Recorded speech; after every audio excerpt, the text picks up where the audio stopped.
ഊട്ടിയിലെത്തി ആകെ തണുത്ത് വിറച്ച് എല്ലാരും ടയർഡായി നിൽക്കുകയാണ് സുഹൃത്തുക്കളെ.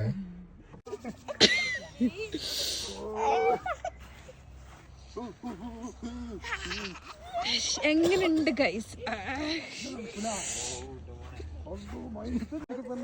കംപ്ലീറ്റ് അവസ്ഥയാണ്.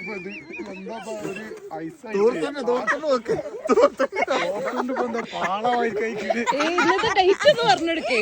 24/12/2025. വരുന്നവരൊക്കെ വേഗം വരും ഊട്ടിക്ക്.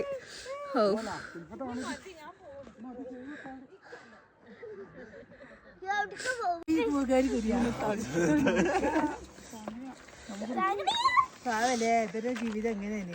എന്താ തീയും പകിട്ടിട്ടേ കൈ അൽഫാമാക്കണ്ടിട്ടാ തീയിന്റെ രസം കൊണ്ട് വിടുന്നു. കൈ കാട്ടി കൊടുത്തു, കൊച്ചേ കാട്ടി കൊടുത്തു. കൈ ഇതാണ്